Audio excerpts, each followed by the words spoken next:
நல்லா இருக்கு. பம்பரை குழாய் வேலைக்கு கொண்டு வந்தது. நம்ம வாழ்ந்த இடத்துல தான் நம்ம நல்லா வாழ்ந்து காட்டணும். நம்ம ஒரு பணத்தை தொலைச்ச இடத்துல தான் தேடணும். அவ்வளோ இடம் தெரியும். இங்கே வடிவாக இருக்குது. பின்னேரம் ஆகிட்டுல என்ன மரம் வேணா வாக்கிங் கரண்ட போங்க. வாக்கிங் நடந்து போகலாமா? நடந்து போய் பார்க்கலாமா? போய் பார்த்துட்டு வரலாம் தானே. பிரச்சனை இல்லை, கவனமாக சேஃப்டியாக போயிட்டு வர முடியுமா? ஏன் சும்மா போயிட்டு பார்த்துட்டு வருவோம். ஃபோட்டோலாம் அடிக்கலாம். போனால் கீழே வந்து தேயிலை தோட்டம். இந்த தேயிலை தோட்டத்துக்குள்ள அங்கே சேஃப்டியாக போகணும். வேணா அப்படி குத்துண்டாராங்குது. அங்கால வயல்வெளிகள் இல்லாமல் இருக்குது. இந்த பெரிய மரத்துக்கு என்ன பேர்? என்ன இந்த பெரிய மரத்துக்கு என்ன பேர்? சவுக்கா? இது இங்கே சவுக்கு வித்தியாசமாக இருக்குது பாருங்க. எங்கட சவுக்கு இதை சொல்கிற ஒருத்தருமா ஒரு பேர் சொல்லிங்கன்னா இங்கே சவுக்கை பாருங்க, வித்தியாசமான இல்லை. எங்கட சவுக்கு காலநிலையில் ஏற்ற மாதிரி தான் இருக்கும். இந்த குத்துண்டை தான் ரங்குது பாருங்க. இப்போ நான் தேயிலை தோட்டத்துக்கு உள்ளுக்கு தான் தாங்கி போகிறேன். என்ன நெஞ்சால் வந்து நிறைய ஆக்கின வீடுகள், ஆக்கின குடியிருப்புகள், தோட்டங்கள் எல்லாமே இருக்குது பாருங்க. இந்த மலையோரமாக ஒரு கடை. இப்போ என்ன பிரச்சனைண்டா, கீழால் தாங்கி போய் கொண்டிருக்கிறேன். இப்போ என்னென்னா இதில் வந்து பம்பரட்டான் குழாவி நீட்டிச்சா தான் இருக்குது. மற்றது அங்கிறது கவனமாக இருக்கும்னு சொல்லி சொன்னேன்.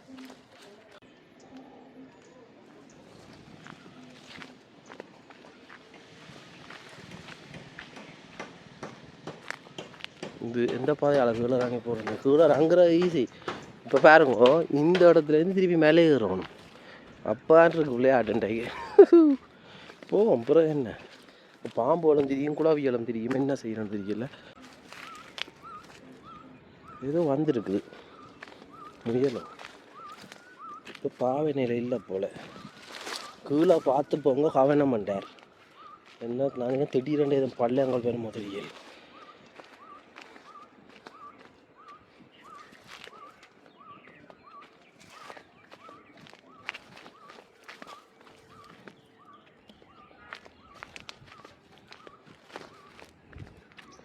இது எங்கே போகுது?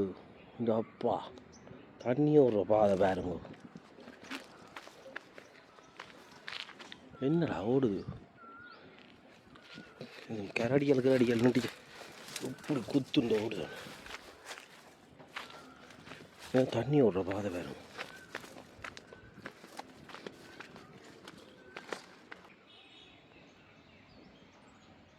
நல்ல வடிவாக இருக்குதா?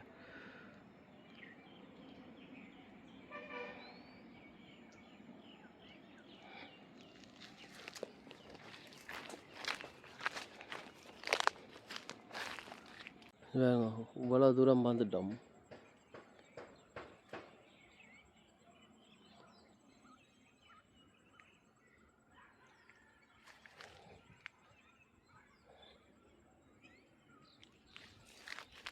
இப்போ இதால் போகிறோன்னு தான் தெரியல. எல்லாம் வடக்குமுனக்கான பாதையாக தான் இருக்குது. விறகு வட்டி கொண்டு போயிருக்கு. அட்டை நிற்குது. அட்டை ஒரு பிரச்சனை. ஆனால் அட்டை ஈரமான இடத்துல நிற்கிறது. இங்கே நிற்கும் போது தெரியல. அட்டை நின்றாலும் தெரியும். எறும்பு தான் நிற்கிது. இந்த இதால் போய் அப்படியே போய் போகலாம். இந்த பாதை எங்கே போகுதுன்னு தெரியல. எல்லாம் ரோட்டு.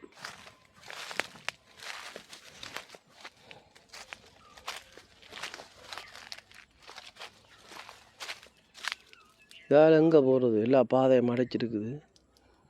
சரி, இதில் போய் பார்ப்போம். என்ன அந்த பெரிய பம்பர குழவியல் வந்துச்சுன்றது. ஓ, எல்லாம் காட்டு பாதை. திருப்பி மேலே ஏறி தான் போகணும்.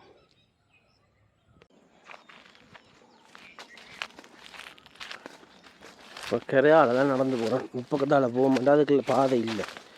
வழக்கப்பட்ட அகலாக போகணும்.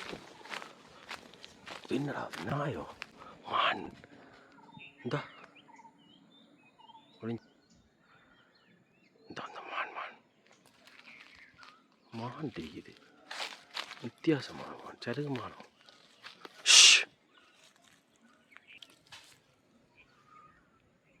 சரி கீழே கொஞ்சம் தூரம் போய் பார்ப்போம் என்ன இங்கே இருக்காது.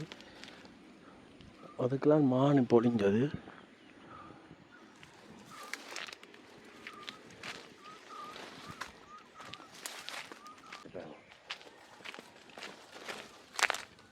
சருகு மான் சிறுத்தை எல்லாம் பாருதாம் இங்கே. காட்டு விலங்குகள் இல்லைன்னு சொல்கிறேன். ஆனால் போன முறையெல்லாம் நியூஸ் காலி பண்ணால் சிறுத்தை இல்லாமல் டாக்கள் அட்டாக் பண்ணியிருக்கான்.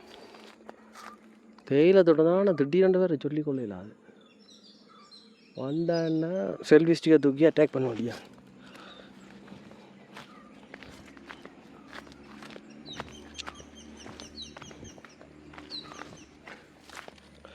இதோட சரி இந்த கிலோவோ பாதை இல்லை போல். பூந்து போகாமல் இதற்கு என்னென்ன இருக்கோ தெரியல. தேயிலை வைரம் என்ன நீங்கள் கொண்டு வந்து இன்னும் வைரமாக இருக்கணும். குளம் தான் வளருமா இதே மாதிரி பெரிய மரமாக வளருமா தெரியல. இதால் போய் போகலாம். மான் அதோடு சருகு மான் போல் இன்னும்டா இதுக்கு நடந்து போகிறவ கரையாட போய் தான் போகணும். அப்பாடா ஏதோ எல்லாம் உடையுது.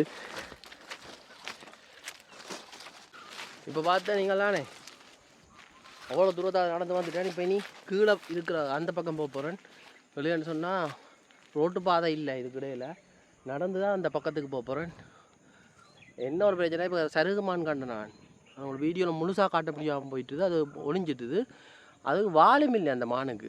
இதுக்கு சிறுத்தை இல்லாமல் தான் இந்த பக்கம் என்ன நடக்குமோ தெரியல. நேரத்துக்கு அதை போய் தாண்டி அங்கால ஒரு ரோட்டுக்கு போய் அதில் பஸ் வந்தது எல்லாமே இல்லாட்டி நடந்து வாங்க போகணும். பயமண்டு இல்லை, தெரியாது, தனியாக வாரேன் சொல்லிக்கொள்ளல. அது நான் மட்டும்தான் இப்போ இந்த இடத்துல நிற்கிறேன் பாருங்க. தேயிலை தோட்டத்துக்கு நடுவில் நல்லா இருக்குதாண்ணா.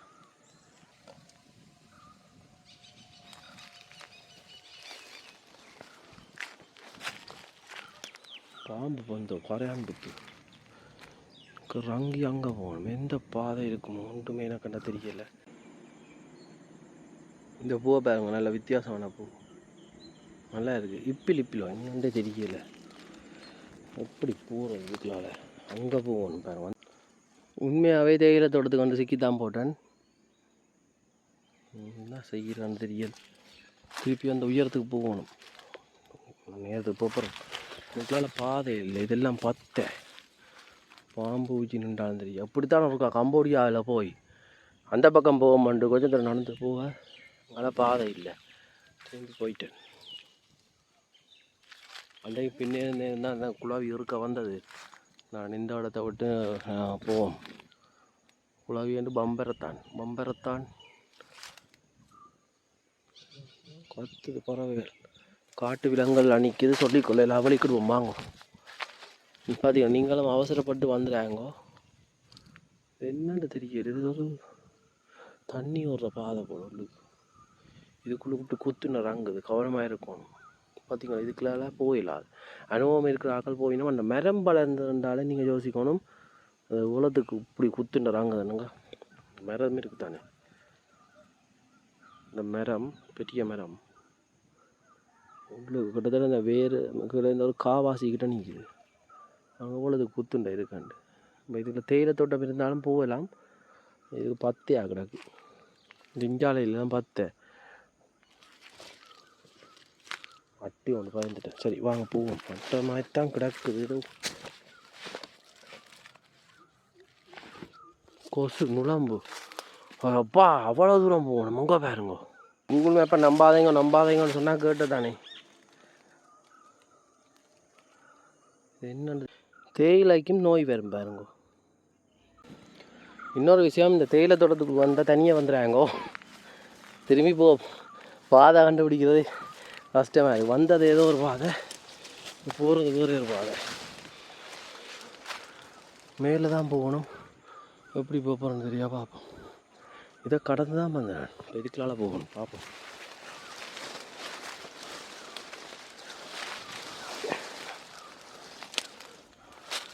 தேயிலை இந்த வேருக்குள்ளுக்கு தான் போய் ஏதோ குட்டி போடுது போல. நான் நினைக்கிறேன் போது பார்த்த மானம்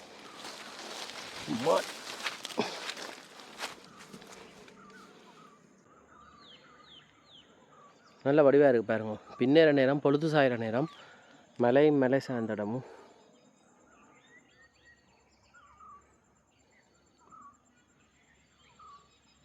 இது ஒரு பங்களூ. இப்போ தேயிலை தோட்டத்துக்குள்ளே தான் நிற்கிறேன் பாருங்க. இதெல்லாம் வாங்கி போட்டணும், கொழுந்து பிடி போனோம்.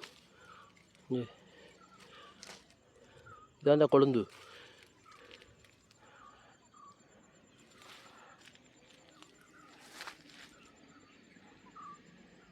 சீமக்குழுவா வித்தியாசம், இது வித்தியாசம், நிறைய வேறுபாடு இருக்குது. இந்த பூவை பாருங்க, பம்பர குளவி எஸ்கேப்பா. என்னன்னு சொன்னா மேலே வந்துட்டேன். பம்பர குளவி அழைச்சி கொண்டு வந்தது. ஒரு நாளும் தேனீட்ட சின்ன தேங்குளவிட்ட குத்துவாங்கலாம், பெரிய குளவிட்ட குத்துவாங்கினேன்டா. இந்த இடத்துல கூடுதலாக மண்டையெல்லாம் இருக்கும். ஒரு குறிப்பிட்ட நேரம் தான் ஓடி. பார்த்தீங்கன்னா சூரியன் மறைய போகுது. இதுதான் மேற்கு திசை. மேற்கு திசையிலேருந்து கிழக்கு திசை நோக்கி வந்தால் தான் எல்லாண்ட இடம் இருக்குது. இன்னொரு விஷயம், சூரிய வெளிச்சம் இதில் பட்டு அப்படி துறைக்குதுன்னு பாருங்க. ஒரு பொன்னிறமாக இருக்குது. இஞ்சி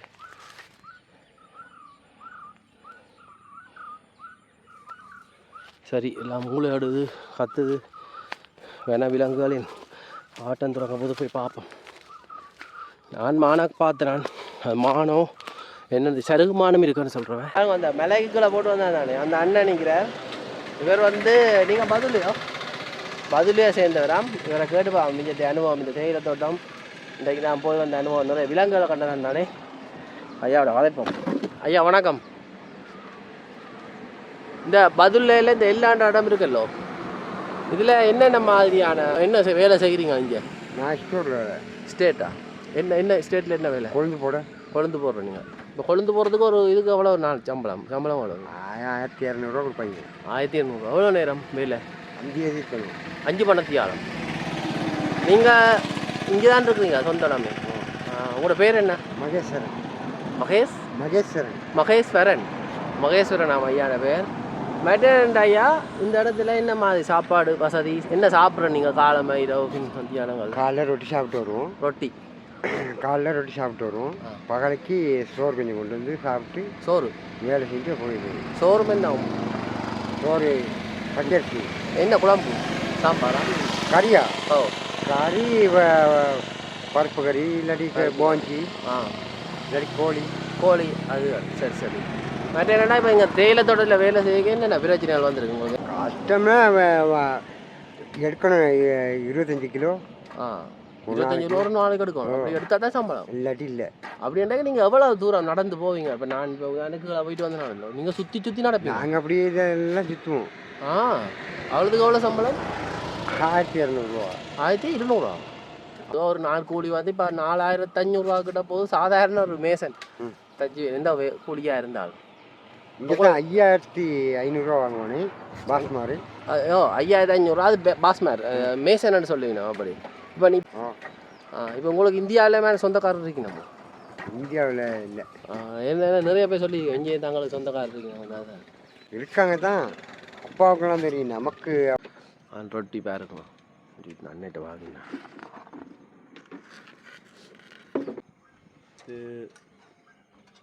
லுணுமி சொல்கிறோம், கட்டை சப்பால்.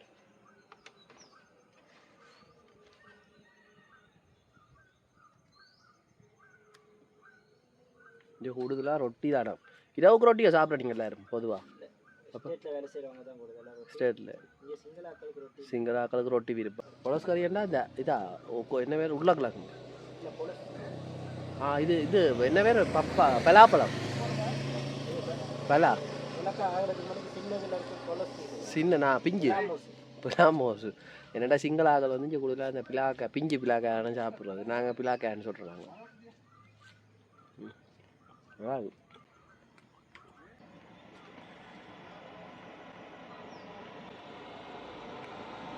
தேநீர் கோப்பை பாருங்க, சுட தேநீர் கோப்பை. இருட்டி போட்டு பிளேன் டீயும் ரொட்டியும்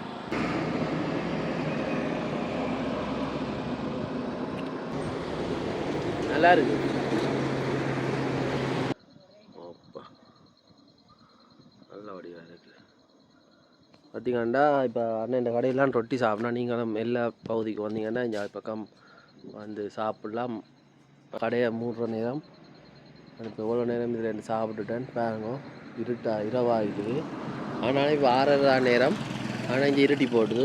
தனியாக ரோட்டுகளில் திரிக்கலாம். ஆனால் உள்ளுகளுக்கு வாங்கி பார்க்குறது இரவு எல்லாம் கொஞ்சம் கஷ்டம், கவனமாக இருக்கணும். இவருமே மனைவியும் செய்யணுமா? தோட்ட தொழில்னா அம்மா அந்த தேயிலை பறிக்கிறது தான். தேயிலை பறிக்கிறது இனி அம்மா அப்பாவும் 2 பேருமே தேயிலை பறிக்கிறது தான். அதை தாண்டி வந்து அப்படியே ஒரு சின்ன கடை போட்டுக்கிட்டு அவங்க செஞ்ச வேலையை நமக்கு செய்ய இயலாது, அவங்கள தாண்டி வரணும் அப்படின்னு சொல்லி தான் ஒரு சின்ன கடையை போட்டுக்கிட்டு நானும் வைப்பும் செஞ்சுக்கிட்டு போய்கிட்டு. இப்போவும் அவங்களோட அப்பா அம்மாவே செய்யணும் போது தோட்டத்தில் வேலை செய்யும். தோட்டத்தில் இப்போ உங்களுக்கு எத்தனை வயசு?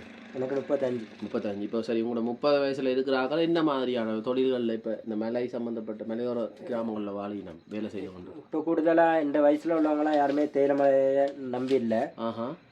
ஒவ்வொரு தொழில் அப்படின்னா டிரைவிங் தொழில், அப்படி திருவிழா ஓடுறது, அந்த மாதிரி ஒவ்வொரு வேலைக்கும் போயிட்டாங்க.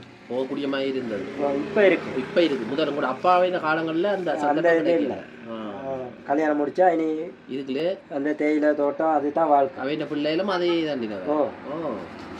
இப்போ உங்களுக்கு அரசாங்க தொழிலுக்கும் கூட தலைமுறைகள் வந்து படித்து போகக்கூடிய சந்தர்ப்பம் இப்போ இருக்கும்? இல்லை எங்களோட தலைமுறைக்கும் இருக்குது, இல்லைன்னு சொல்லி இல்லை. இப்போ என்னையோட படித்தவங்க எத்தனையோ பேர் டீச்சிங் செய்கிறாங்க, கவர்மெண்ட் ஜாப் அப்படியெல்லாம் செய்கிறாங்க. இல்லாமல் இல்லை, அவங்களோட படிப்புக்கு அவங்களோட தகுதிக்கு ஏற்ற மாதிரி தொழில் கிடைக்குது. அந்த நேர சூழ்நிலையில் அப்போ எங்கே கிடைக்கல, அப்பா அம்மாவோட சூழ்நிலையில் வந்து கிடைக்கல. எங்களோட சூழ்நிலையில் வந்து கிடைக்குது, இல்லைன்னு சொன்னால் அதான் கிடைக்குது. என்ன தெரியும் தான். இப்போ அரசியல் சூழ்நிலையும் இப்போ மாறிட்டுது. இந்த கடையால் உங்களுக்கு போதுமான அளவு வருமானம், நீங்கள் அதை எப்படி சமாளிக்கக்கூடிய மாதிரி இருக்குதோ? எனக்கு போதும் அப்படின்னா எனக்கிட்ட மற்ற பழக்கம் எதுவும் இல்லை. பீடி சிகரெட் எதுவும் குடிக்க மாட்டேன், தண்ணி குடிக்க மாட்டேன். இப்போ சில பேர் வந்து இவ்வளோ நல்லா உழைக்கணும், நல்லா இது வந்து சில அந்த ஊரை விட்டே போயிருக்கணும். ஆனால் நீங்கள் இங்கேயே இருந்து இதிலே ஒரு ஹோட்டல் போட்டு பாருங்க, அதிலே உழைக்கணும். இப்போ எவ்வளோ தூரம் பண்ண இங்கே இது வீடு அப்படின்னா நம்ம ஒரு பணத்தை தொலைச்ச இடத்துல தான் தேடணும். அதை விட்டு இன்னொரு இடத்துல போயிட்டு தேடி வேலை இல்லை. நம்ம வாழ்ந்த இடத்துல தான் நம்ம நல்லா வாழ்ந்து காட்டணும். வேற ஒரு ஊரில் போயிட்டு நம்ம நல்லா வாழ்ந்து ஒன்றும் சாதிக்க போகிறது இல்லையே. மற்றது இவர் இன்னொரு வார்த்தை என்ன நிறைய சொன்னவர், இவர் உங்களோட ஆரம்பத்தில் கொழும்புல வேலை செய்து கொழும்புல இருந்த ஆட்டோ எடுத்து அந்த கதையை மக்கா சொல்லுங்கண்ணா. உங்களோட எக்ஸாம் எழுதிட்டு நான் வேலை படித்தேன், டெய்லரிங் வேலை. டெய்லர் வேலை படித்து அதில் வேலை செஞ்சுக்கிட்டு இருந்துட்டு அதில் போதிய வருமானம் பத்தலை அப்படிங்கும்போது டிரைவிங் லைசன்ஸ் எடுத்து கொழும்புல போயிட்டு நான் டிரைவிங்கும் செஞ்சேன். கொழும்புல அப்போ அந்த வயசுலேயே? அப்போ நான் கொழும்புல டிரைவிங் செய்யும்போது 25-26 வயசு. கிட்டத்தட்ட 31 வயசு வச்சு நான் டிரைவிங் தான் செஞ்சுட்டேன். 31 வயசு டிரைவிங் செஞ்சு அதில் சம்பாரிச்சு போய் இல்லைன்னு சொல்கிறதுக்குள்ள நல்லாவே சம்பாரித்து சின்ன வீடு ஒன்று வாங்கிக்கிட்டேன். எப்படி திருமணத்துக்கு பணமெல்லாம் சேர்த்துக்கிட்டேன். திருவிழா ஒன்று இருக்குது இப்போதைக்கு எனக்கு. இந்த கடையை இந்த கடை வந்து எப்படி சொந்த கடை இல்லை, அப்படின்னா கூலிக்கு வாங்கி நான் சொந்தமாக செஞ்சுக்கிட்டு இருக்கேன். உங்களுக்கு சொந்தமாக வேண்டாம். இது உங்களுக்கு எந்த விஷயம் உங்களுக்கு இந்த ஊக்குவிக்கக்கூடிய மாதிரி இருந்தது? அதாவது இப்போ நீங்கள் எதை பார்த்து இவ்வளோ தூரம் நீங்கள் உழைக்கணும், கஷ்டப்படணும்? நாங்கள் கஷ்டப்பட்டதை நாங்கள் பார்த்து வந்தோன்னே தேயிலை மலையில். அதே கஷ்டத்தை போய் நாங்களும் படையலாது. அதுக்கு அடுத்து இப்போ நாங்கள் அதை தாண்டி ஒரு படி முன்னுக்கு போனால் தான் எங்களோட பிள்ளைய இன்னொரு படி முன்னுக்கு போகும். உண்மைதான். அப்பா அம்மா மாதிரியே நாங்களும் இருந்தால் இனி எங்களுக்கு பின்னுக்கும் அதே மாதிரி தானே வாழ்க்கை போய்க்கிட்டு. ஆனால் இப்போ தேயிலை தோட்டத்தின் நிலைமை நீ கொஞ்சம் காலத்தில் அப்போ அவங்க பிடுங்குறான்னு சொன்னால் மிஷின் தான். ஓ தேங்க்யூ அண்ணா, நன்றி அண்ணா. அண்ணன் இந்த கடையை வந்து இப்போ மூட போகிறார். இப்போ நான் வந்து இந்த இடத்துல பாருங்க இப்போ நிற்கிறேன். சாப்பிட்டது வந்து 250 ரூபா, ஒரு ரொட்டியின் விலை 100 ரூபா, பிளைண்டின் விலை வந்து 50 ரூபா. சாதாரணமான விலை தான். நீ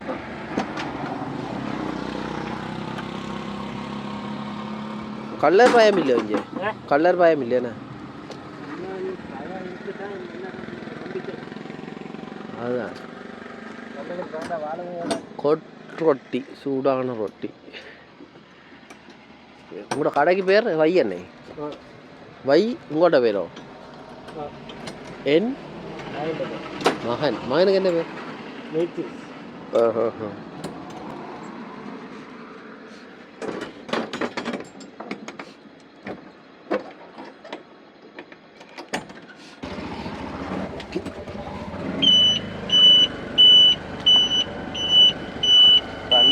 கொண்டே விட்றாரு கதைச்சி போட்டு அவரோட அப்படியே போயிட்டு நாளைக்கு நான் நோரலியாக போகிறேன்.